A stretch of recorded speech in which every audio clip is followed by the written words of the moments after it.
Hi guys, this is Lucas Miller.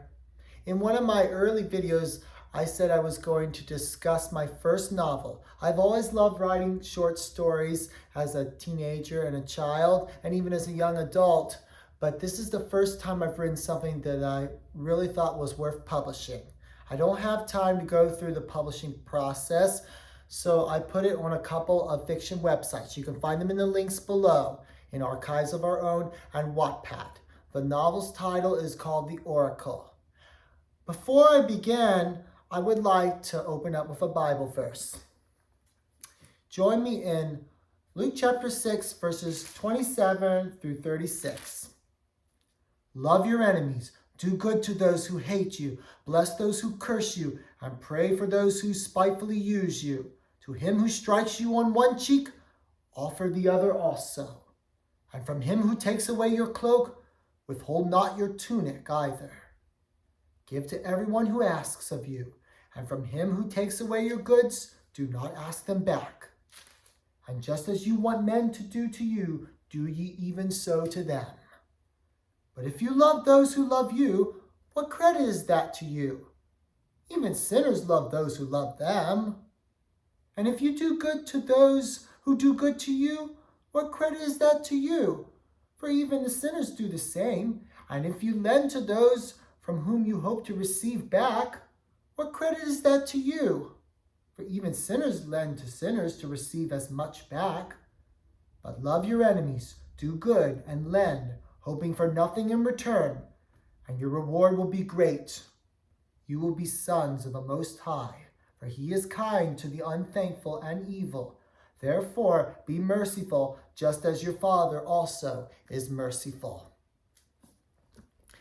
A few years ago, I came across the story online that has haunted me.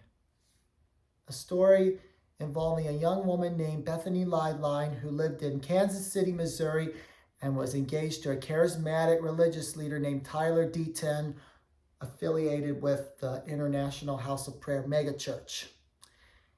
Very mysteriously, she was found dead in her car a couple of months after the wedding, and an investigation was made revealing the dark and poisonous nature of his leadership. It is certain he played a role in her demise, but the details remain a mystery to this day.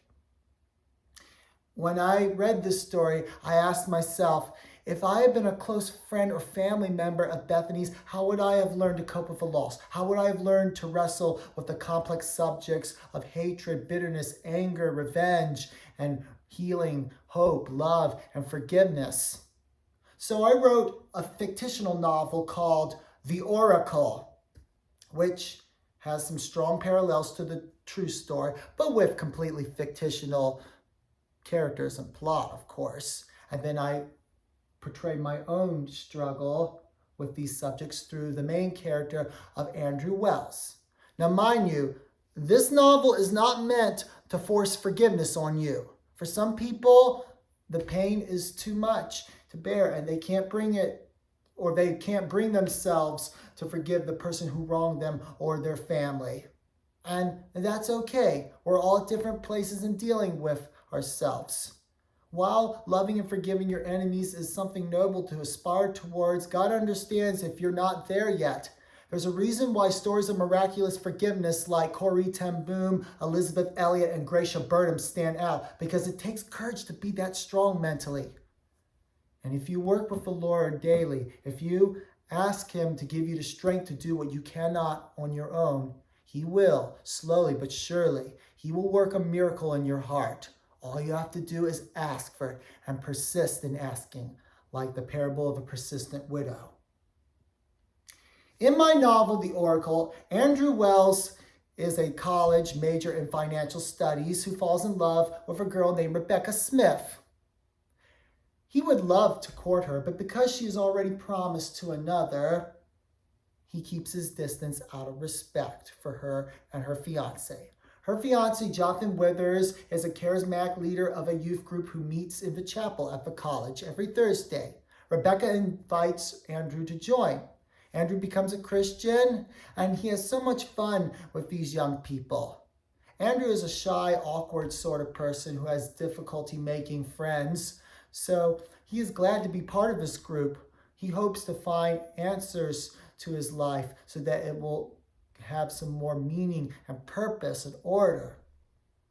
Unfortunately, a year passes and Jonathan moves the group to a commune in the Franklin Mountains of El Paso, Texas, where it takes a dark and dangerous turn.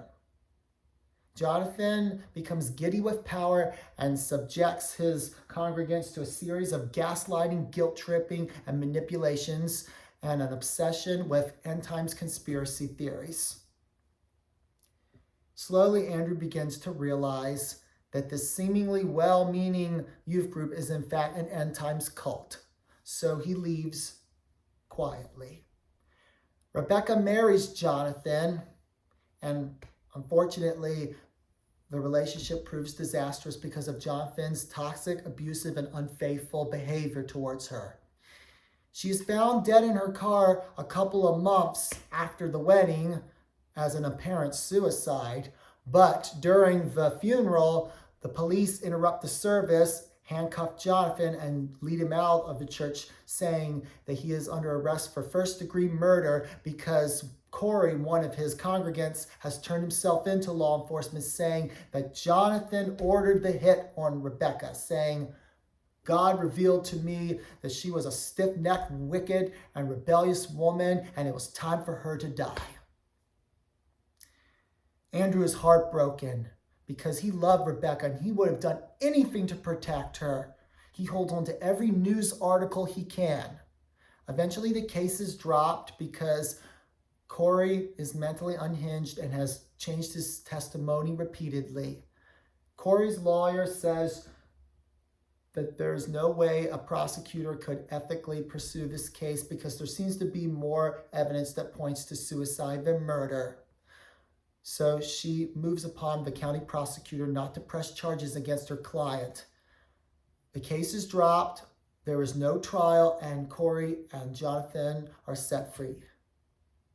Andrew is outraged because he believes regardless of whether Rebecca took her life or went down fine for her life, it was because Jonathan set her death in motion. If it hadn't been for Jonathan, Rebecca would still be here. Andrew visits her grave and swears eternal vengeance. 2 years later, Andrew finds Jonathan's new place of residence. Jonathan has started his life all over again in Florida. He has a job and a home in a neighborhood.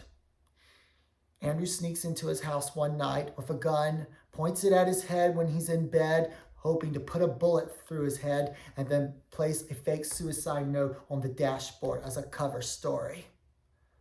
But before he can pull the trigger, he hears a voice address his heart. "Andrew, is this really what you want? Because once it's done, it's done." And as much as Andrew hates Jonathan, he can't bring himself to kill him. He realizes he doesn't really want to kill his enemy. He just wants his heart to stop hurting, and avenging this girl will not provide him the closure he wants. With a great effort, Andrew puts the gun back in his pocket, leaves the house, and then goes out to the woods where he builds an altar, throws the gun and the fake suicide note and all the other things he had used in the murder plot against his enemy onto the fire. Then he raises his arms to heaven and begs the Lord to deliver him from vengeance in the heart. My book ends with these lines. Years passed and Andrew found much to live for. The journey didn't get easier, and there were many times when he longed for the presence of God in his life and could not feel him. But slowly and surely, with the faith of a child, he learned to hold fast to what he knew to be true rather than how he felt. And one day, there was a final path to trod, which led him to Rebecca once more, and he was very welcome there. But that is a story that has yet to be told. I know not how it came about. I only know it happened. Mind you, I don't have Andrew forgive Jonathan at the end, but I do have him gain clarity on the situation by saying no to the temptation of revenge. Jonathan is a very troubled man because he was abused as a child, and he is very tormented over personal issues and took those personal issues out on himself and on his congregants in his youth group turned cult, destroying all the good that he originally wanted to accomplish. And Andrew realizes this. He sees that Jonathan is warped, lost, and delusional. He understands why he was abusive towards Rebecca and himself and all the other people in his congregation. Even though he does not forgive him or justify him, he understands why he is this way. And there's enough love left in his heart not to kill him. He already has to deal with the loss of Rebecca, someone who is very dear to him. What happens now? Kill Jonathan in cold blood and live with that additional guilt? What good would that do? I do imply that one day Andrew will learn to forgive Jonathan, but he is not there yet. But by saying no to revenge and building an altar, he has begun the path of healing and wholeness. Well, that's all for today. If there's anything I'd like to leave you with, it's this. If you're finding it hard to forgive someone, just ask God to give you the strength and the willpower and the courage to do so, to do what you cannot on your own strength. It's okay if you can't forgive at the moment. We're all in different places and dealing with each other and ourselves. God understands. He sees the ache in your heart, and he wants to make you whole. And with that being said, I'm done. So goodbye.